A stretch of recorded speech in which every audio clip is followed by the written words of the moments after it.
Ma mère a oublié de terminer l'appel. C'est un fardeau. Un échec total. Je n'aurais jamais dû la mettre au monde. Voilà ce que ma mère a dit. Pendant de nombreuses années, c'était moi qui payais le crédit immobilier. Je n'ai pas crié. Je n'ai pas pleuré. 3 semaines plus tard. J'ai vendu ma luxueuse maison d'1 milliard de dollars et j'ai déménagé discrètement dans un autre État. Je les ai laissés seuls, sans maison. Quand les nouveaux propriétaires ont emménagé, ma mère, choquée, avait 99 appels manqués. Je m'appelle Elena Vargas et j'ai 33 ans. C'est un fardeau, un échec complet. Parfois, je regrette de l'avoir eu. Ma mère a prononcé ces mots lors d'un appel vidéo qu'elle pensait avoir terminé. Ce n'était pas le cas. J'ai entendu chaque syllabe depuis le couloir de la maison d'Austin à 1,4 million de dollars dont je payais le crédit immobilier depuis 3 ans. La même maison où mes parents dormaient sans payer de loyer. Mangeaient la nourriture que j'achetais et se plaignaient que je travaillais trop. Je ne suis pas entré dans la pièce. Je n'ai pas crié, exigé des excuses ou les laissé me regarder m'effondrer. J'ai appuyé une main contre le mur jusqu'à ce que le vertige passe. Suis retourné à ma voiture et j'ai pris une décision si discrètement que ni l'un ni l'autre de mes parents n'a remarqué que leur vie avait changé. 21 jours plus tard, un camion de déménagement inconnu s'est arrêté dans mon allée. Un couple que ma mère n'avait jamais vu a commencé à transporter des cartons par la porte d'entrée. Sa clé ne fonctionnait plus. Le temps qu'elle comprenne que j'avais vendu la maison et déménagé dans un autre État. Je traversais déjà l'Oregon sous un ciel matinal gris. Mon téléphone était posé face contre table à côté de moi. Quand je l'ai enfin vérifié, l'écran affichait 99 appels manqués. Pendant des années, j'avais confondu être utile avec être aimé.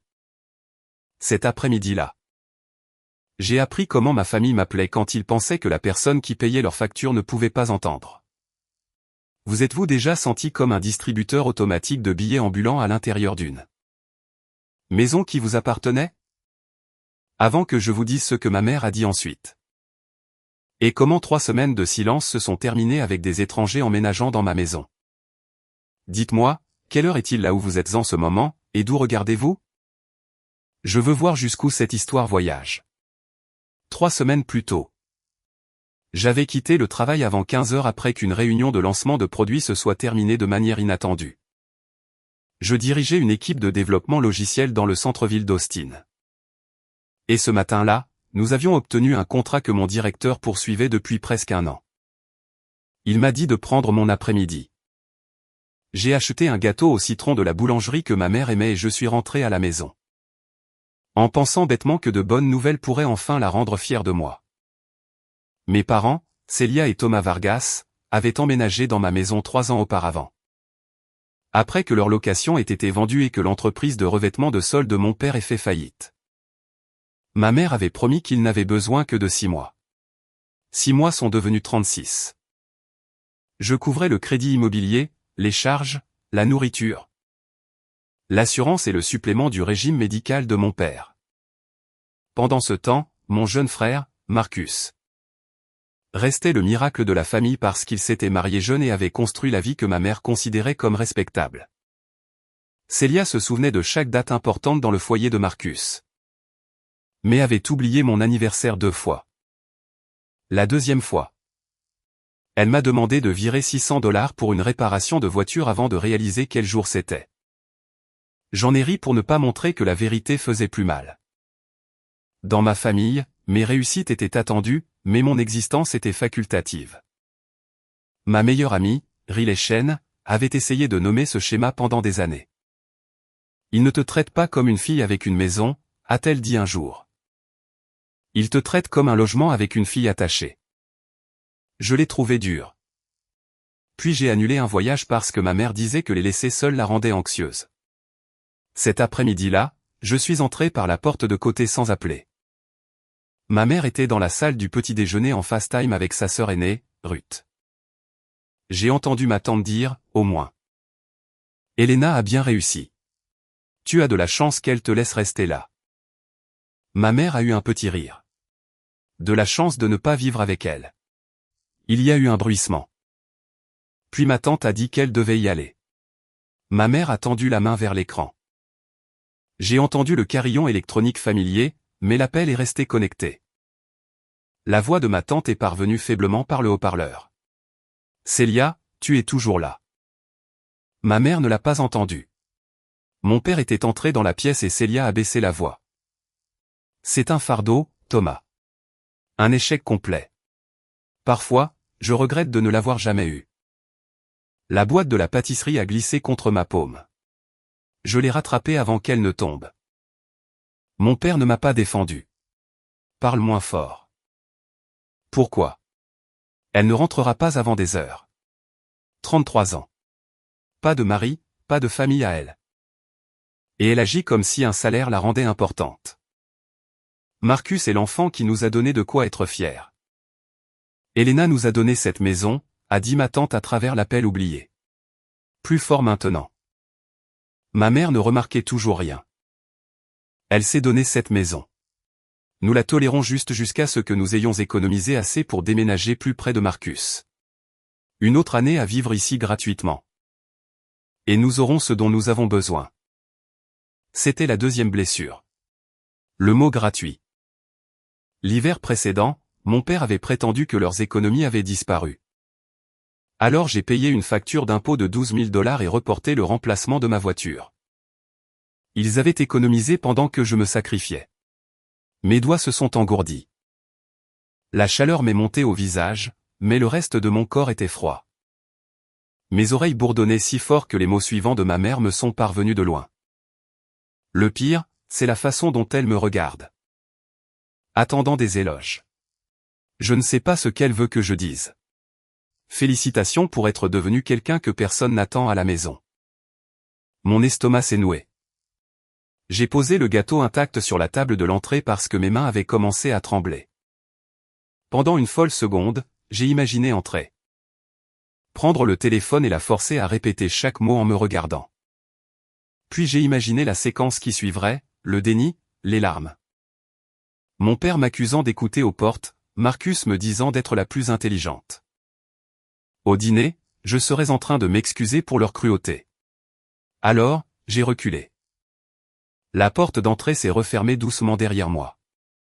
Je me suis assise dans ma voiture, les deux mains crispées sur le volant. Incapable de démarrer le moteur. Je n'étais pas calme. Mon pouls martelait ma gorge. Le tableau de bord était flou. La bile est montée derrière ma langue. Mais sous le choc, quelque chose de précis avait commencé à se former. J'avais passé ma vie d'adulte à prouver que je méritais une place dans ma famille.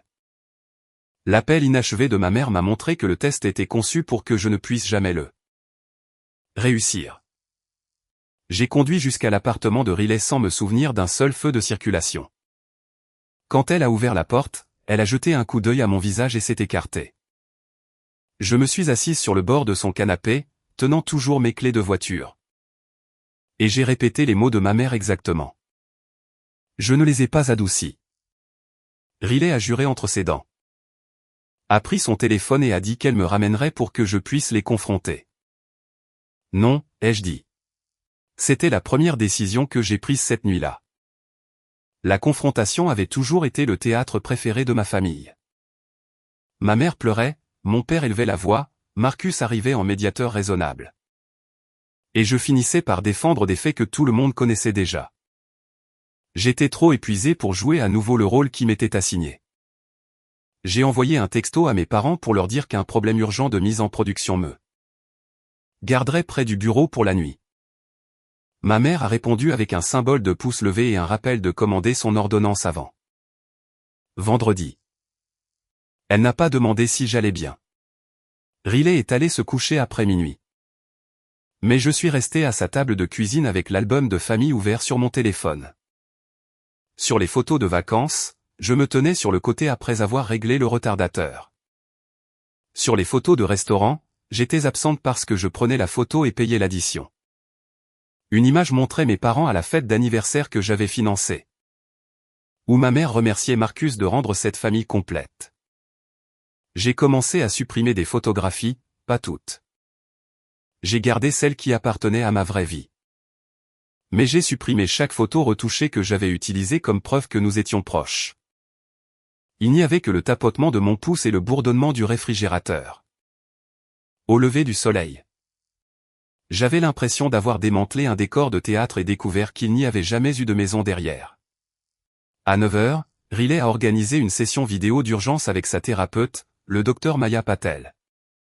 Elle m'a demandé de décrire ce que je voulais sans utiliser les mots mère, père, devoir ou culpabilité. Je veux dormir sans écouter la crise de quelqu'un d'autre, ai-je dit. Je veux que mon argent appartienne à mon avenir. Je veux entrer dans ma propre cuisine sans me sentir comme une invitée. Alors ce sont des besoins, a-t-elle dit, pas des actes de vengeance. Cette distinction était importante. La colère pouvait me rendre imprudente. La clarté pouvait me rendre libre. J'ai ouvert Notion, tapé le plan de sortie, et listé chaque compte, facture, document. Questions juridiques et coûts de déménagement. Portland restait en tête de 3 villes possibles. J'avais visité une fois et je me souvenais à quel point l'anonymat était paisible. J'ai appelé un avocat spécialisé en immobilier avant d'appeler un agent. L'acte de propriété et le crédit immobilier étaient uniquement à mon nom. Mes parents n'avaient jamais payé de loyer et n'avaient aucun droit de propriété. Mais parce qu'ils y vivaient depuis des années. Je devais gérer la notification et la possession avec soin. L'avocat a expliqué le calendrier légal et a préparé des documents écrits. Je ne déplacerai pas une valise. Ne changerai pas une serrure ou ne ferai pas de menaces en dehors de ce processus. En 3 ans. J'avais dépensé plus de 86 000 $ pour soutenir mes parents au-delà du crédit immobilier. Le chiffre ressemblait à du temps, des voyages annulés. Des investissements retardés et une vie reportée à plusieurs reprises. Ce soir-là, ma mère m'a envoyé un texto, n'oublie pas les courses. Ton père veut du saumon. J'ai transféré assez d'argent pour couvrir ces derniers jours et j'ai répondu. Je n'oublierai pas. Elle a interprété cela comme de l'obéissance. Je voulais dire autre chose. Je n'ai pas beaucoup dormi la 2e nuit non plus. Pourtant, lorsque le soleil est apparu à travers les stores de Riley, la personne attendant l'approbation de ma famille semblait étrangement distante. Quand la femme qui vous a donné la vie qualifie votre existence d'erreur, quelle dette peut-elle encore exiger de vous? Le vendredi matin. Je suis rentré à la maison avec la même expression que j'avais portée pendant des années. Compétente, polie et légèrement fatiguée. Mon père m'a demandé si j'avais résolu l'urgence du travail. Ma mère m'a demandé si je m'étais souvenu du saumon. Ni l'un ni l'autre n'a regardé d'assez près pour voir que j'avais déplacé chaque document important. Héritage et objets personnels dans la chambre d'amis de Riley avant le petit déjeuner. Mon agent avait un acheteur en relocalisation d'entreprise qui cherchait dans mon quartier. J'ai autorisé une visite privée pendant que mes parents assistaient à des rendez-vous médicaux. Ce soir-là, une offre toute en espèces de 1,37 million $ est arrivée. Sans condition de financement et avec une clôture en 17 jours. C'était assez pour rembourser mon crédit immobilier et financer un nouveau départ. J'ai accepté. Le lendemain matin, un coursier a livré un avis formel. Des copies sur l'îlot de la cuisine n'indiquaient que les faits. La propriété était sous contrat. Il devait partir avant la date indiquée. Les déménageurs et 30 jours de stockage étaient prépayés et je ne discuterai ni d'argent ni de propriété. Mon téléphone a commencé à vibrer à 10h07. Mon père a appelé 6 fois. Ma mère a appelé 11 fois. Puis Marcus a envoyé « Qu'est-ce que tu as fait ?» Je n'ai pas répondu avant ce soir-là. Quand je suis entré dans le salon, mes 2 parents étaient assis sous le portrait de famille que j'avais payé pour encadrer. Marcus se tenait près de la cheminée, les bras croisés. Cela ressemblait moins à une conversation qu'à un tribunal. Ma mère a brandi la vie. Dis-nous que c'est une mise en scène. Ce n'en est pas une. Tu ne peux pas vendre notre maison, a dit mon père. C'est ma maison. L'acte, le crédit immobilier, l'assurance et les impôts fonciers sont à mon nom. Marcus s'est avancé. Elena, calme-toi. Si tu es en colère à propos de quelque chose, nous pouvons le résoudre en famille. Je suis en train de le résoudre. Je n'ai pas révélé l'appel. Si je le faisais, ils réduiraient la vente à une seule phrase sortie de son contexte. Leur confort n'avait jamais été mon obligation permanente. Le visage de ma mère a changé quand elle a réalisé que je n'argumenterais pas. La colère ne fonctionnait que lorsque je me lançais dedans avec elle. Où sommes-nous censés vivre? Vous avez des économies. Mon père l'a regardé.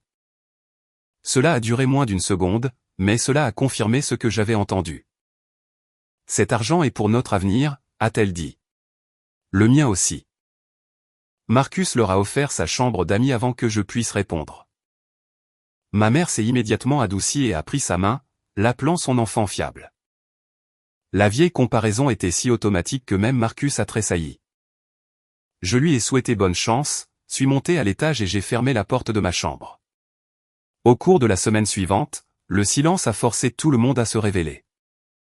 Mon père alternait entre menaces et nostalgie. Ma mère a laissé des photos d'enfance devant ma porte.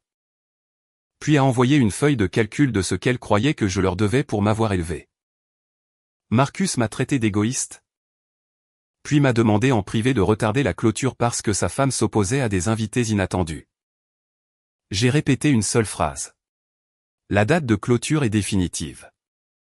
L'équipe de mise en scène est arrivée le jour 9 et a travaillé autour de mes parents.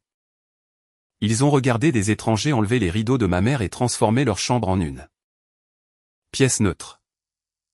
Célia a ordonné au photographe de ne pas capturer ses affaires. Puis s'est souvenu que presque tous les beaux objets m'appartenaient. Le jour 11, elle est venue à mon bureau. La sécurité a appelé de l'accueil. Célia agitait la vie à la réception et prétendait que je faisais une dépression nerveuse. Un an plus tôt, la honte m'aurait fait descendre. Au lieu de cela, j'ai confirmé que j'étais en sécurité et j'ai demandé à la sécurité de l'escorter à l'extérieur.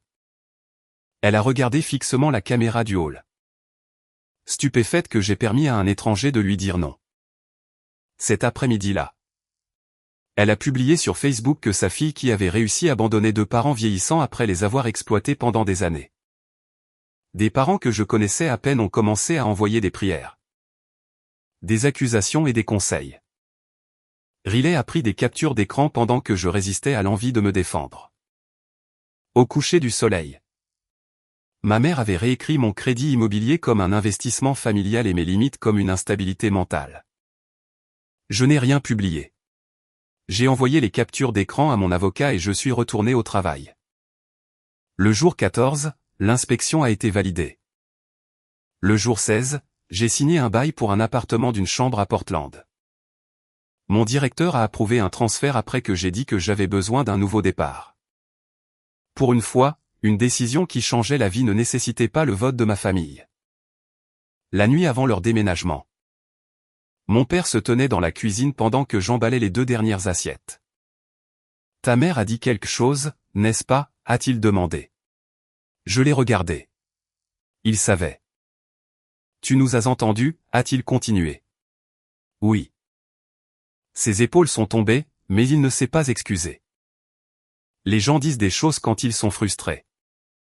Les gens pensent aussi des choses quand ils se croient à l'abri des conséquences. Il a dit que ma mère était sous pression et m'a rappelé qu'il m'avait nourri, vêtu et maintenu en vie. Chaque phrase transformait le rôle parental de base en un prêt à intérêt composé. Je ne vous punis pas pour un appel, ai-je dit. Je mets fin à un schéma que l'appel a finalement rendu impossible à nier. Il a demandé si je pouvais vivre en les rendant sans abri. Vous avez de l'argent, un fils que vous appelez votre vrai succès. Et 17 jours de préavis. Vous n'êtes pas sans abri. Vous ne vivez simplement plus dans ma maison. Il m'a regardé fixement comme si la distinction était une cruauté. Puis il est monté à l'étage pour faire ses valises. La clôture a duré 43 minutes. Je me suis assise seul à une table de conférence polie. J'ai signé mon nom partout où l'agent de titre l'indiquait. Et j'ai regardé la maison pour laquelle j'avais travaillé 10 ans devenir une ligne dans le portefeuille de quelqu'un d'autre. Après le crédit immobilier restant, les impôts, les frais et les ajustements, mes profits étaient de 498 211,7. J'avais imaginé le triomphe. Au lieu de cela, je n'ai rien ressenti. L'agent de titre a glissé le relevé final vers moi et m'a félicité. Je l'ai remercié. Je suis allé à ma voiture et je me suis assise avec le document posé sur mes genoux. Cet argent représentait la sécurité. Mais il représentait aussi chaque version de moi-même qui avait cru qu'une plus grande maison pourrait finalement créer une famille aimante. J'ai plié le relevé, l'ai mis dans mon sac et je me suis accordé 5 minutes pour faire mon deuil. Non pas pour la propriété, mais pour la maison que j'avais prétendu exister à l'intérieur. Mes parents avaient déménagé leurs vêtements chez Marcus l'après-midi précédent. Les déménageurs prépayés ont placé le reste en stockage. Célia a appelé le service et a essayé de tout rediriger vers le garage de mon frère. Mais sa femme Tessa a refusé. C'était la première fissure dans le sanctuaire de l'enfant doré. Bien qu'aucun de nous n'ait compris à quelle vitesse elle se propagerait. Je suis retourné pour une dernière visite après la signature. La maison résonnait. Dans la salle du petit déjeuner, le support de l'appel vidéo était toujours sur le comptoir. À côté se trouvait le gâteau au citron, rassis et intact dans sa boîte. Ma mère ne l'avait même pas ouvert. Je l'ai porté à la poubelle. J'ai essuyé le comptoir et j'ai laissé les 2 clés sur la table de l'entrée. Il n'y a pas eu de scène d'adieu. Mes parents s'attendaient à ce que je visite la maison de Marcus et que j'absorbe une dernière tournée de larmes. Je ne l'ai pas fait. Riley m'a retrouvé dehors avec du café et m'a aidé à charger la dernière valise. Elle m'a demandé si je voulais de la musique pour le trajet vers l'Oregon. J'ai secoué la tête. Pendant les 6 premières heures, j'ai seulement écouté les pneus sur la chaussée et le vent se déplaçant autour de la voiture. J'ai traversé le nord du Texas, puis l'Oklahoma avec mon téléphone éteint dans la boîte à gants.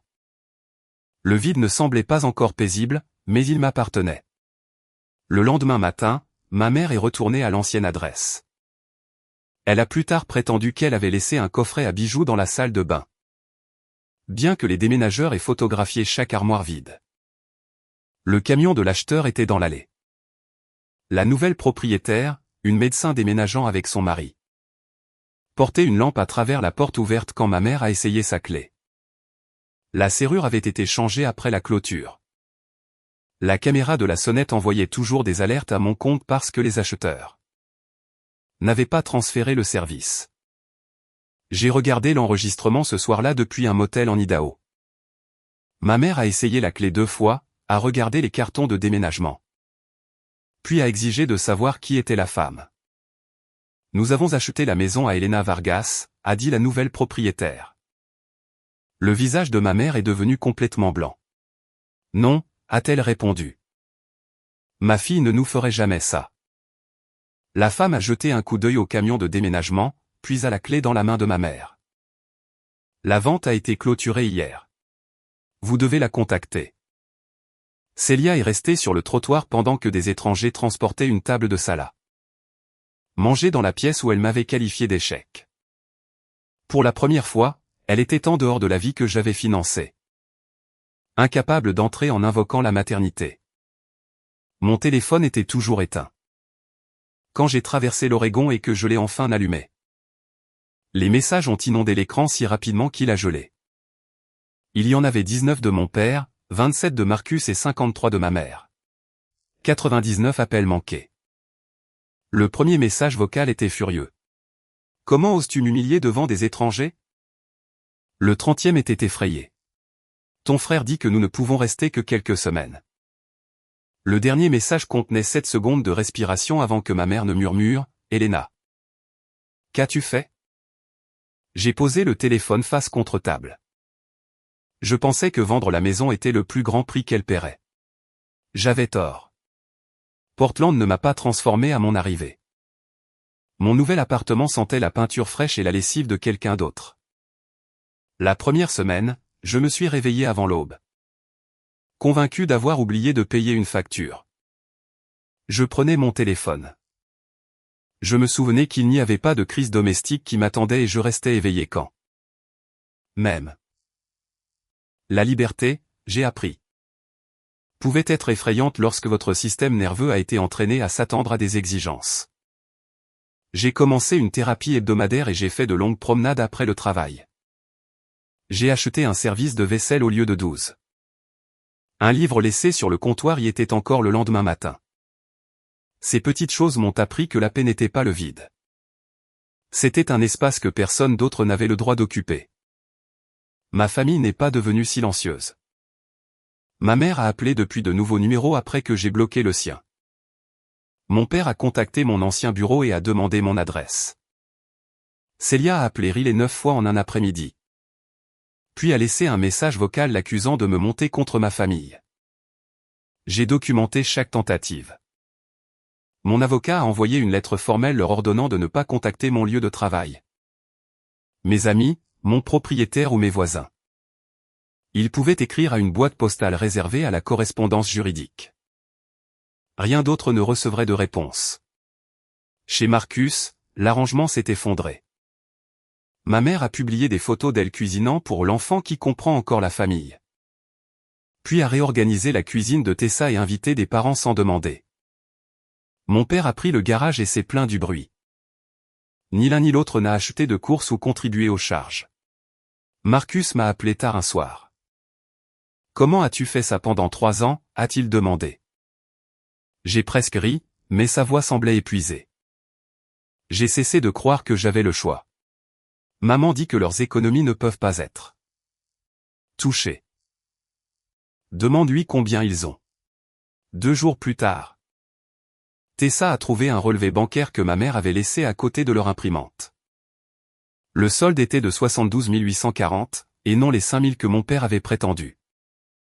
Ils en avaient accumulé la majeure partie pendant que je payais leur logement, leur nourriture, leur assurance, leur voyage et leurs urgences. Ma mère a appelé les économies leur récompense pour avoir survécu à des années difficiles. Mon père a dit que je pouvais me permettre d'aider, donc aucun mal réel n'avait été fait. Cette réponse a brisé quelque chose en Marcus. L'enfant doré a finalement compris que son rôle confortable existait parce que quelqu'un d'autre payait pour cela. Tessa leur a donné 30 jours pour trouver un appartement.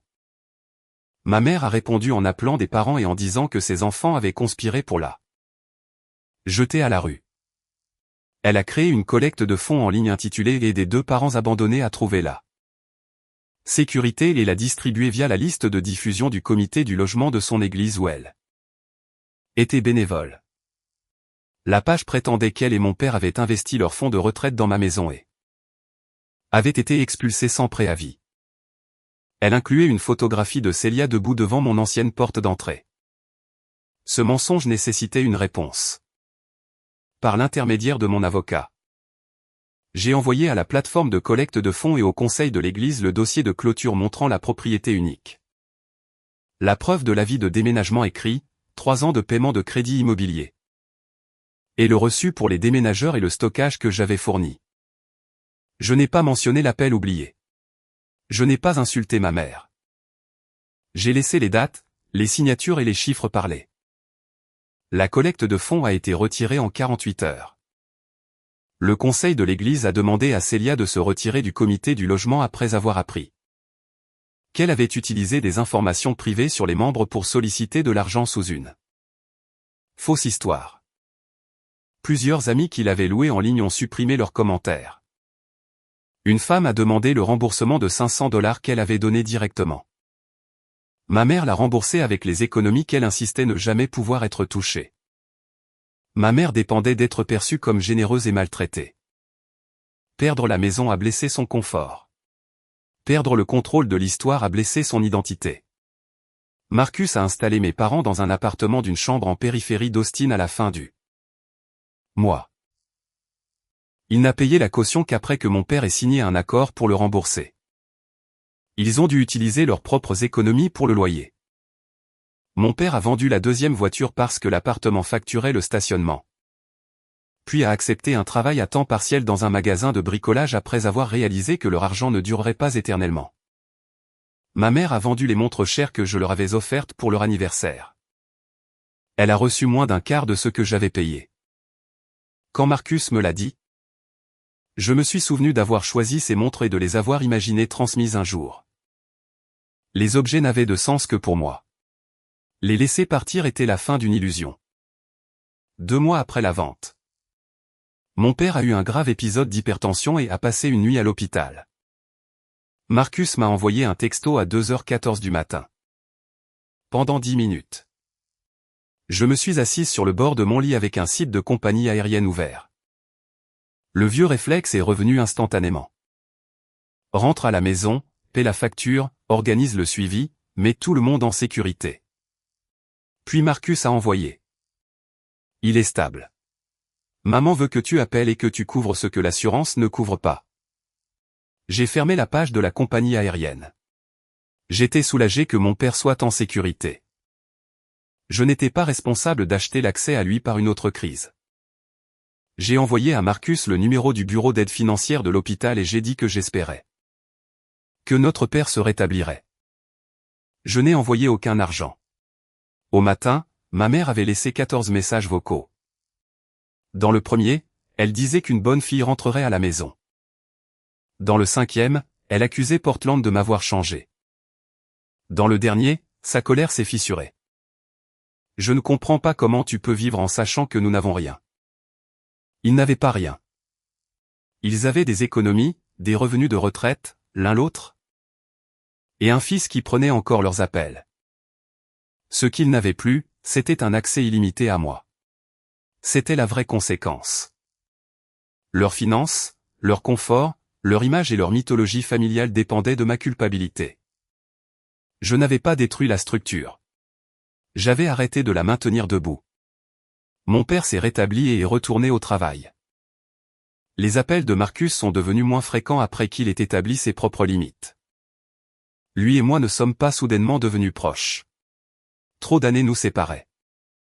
Mais un soir, il a dit : « Je suis désolé de t'avoir traité d'égoïste. Je n'ai vu que ce qu'ils m'ont appris à voir. » Ce n'était pas une excuse parfaite, mais elle ne demandait rien de moi. Je l'ai accepté. Ma mère n'a jamais offert la même chose. Au lieu de cela, elle a envoyé une lettre manuscrite à ma boîte postale. 6 pages expliquaient son stress, son enfance, les échecs de mon père.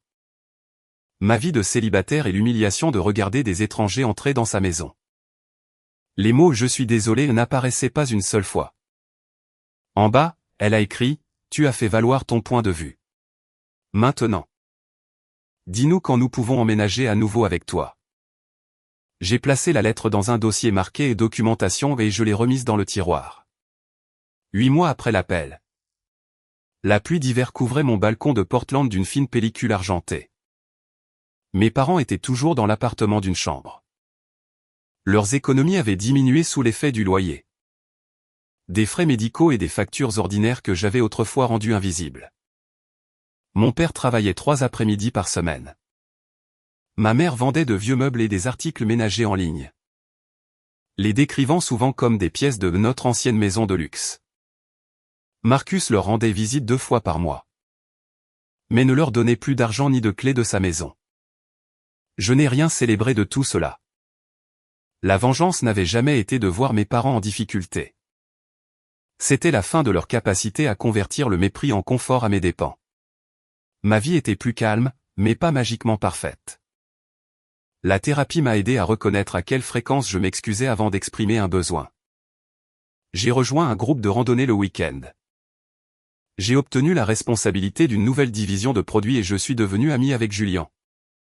Un voisin qui n'a jamais traité mon indépendance comme la preuve qu'il manquait quelque chose. Je ne me suis pas précipité pour transformer l'amitié en romance. Un partenaire n'était pas un certificat prouvant que ma mère avait tort. Ma vie comptait déjà. La veille de Noël, Célia a appelé d'un numéro que je ne reconnaissais pas. J'ai laissé sonner. Puis un autre appel est arrivé, suivi d'un message. Nous sommes seuls. Ton père dit que ça a assez duré. S'il te plaît, réponds. Pour la première fois en 8 mois, je lui ai envoyé une réponse directe. J'ai entendu ce que tu as dit lors de l'appel avec tante Ruth. Je t'ai entendu me traiter de fardeau, d'échec et d'enfant que tu regrettais d'avoir eu. J'ai aussi entendu que toi et papa économisiez de l'argent pendant que je payais toutes les dépenses. Je n'ai pas vendu ma maison pour te punir. Je l'ai vendue parce que je ne financerai plus une relation basée sur le mépris. Ne contacte pas mon travail, mes amis ou ma maison. Si un jour tu peux t'excuser sans demander d'argent, de logement ou d'accès, tu pourras écrire une fois. D'ici là, je choisis le non-contact. 3 points sont apparus, ont disparu, puis sont réapparus.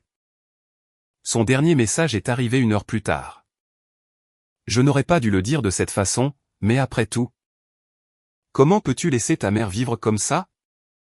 Même alors, elle regrettait la formulation plus que la conviction. Même alors, l'excuse s'ouvrait sur une facture.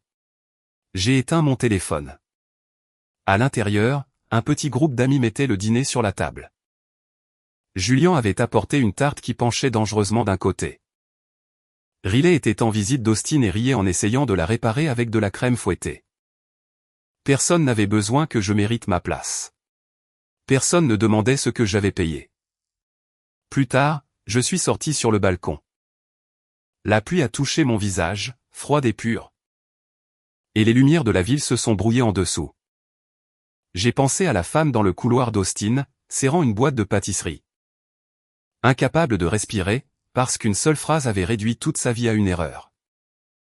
J'aurais aimé pouvoir remonter ces 8 mois et lui dire que perdre une fausse famille ne l'effacerait pas. Cela lui ferait de la place. Je n'ai pas rendu mes parents sans abri. J'ai arrêté de me faire leur maison. Je n'ai pas ruiné leur avenir. Je l'ai rendu à leur responsabilité.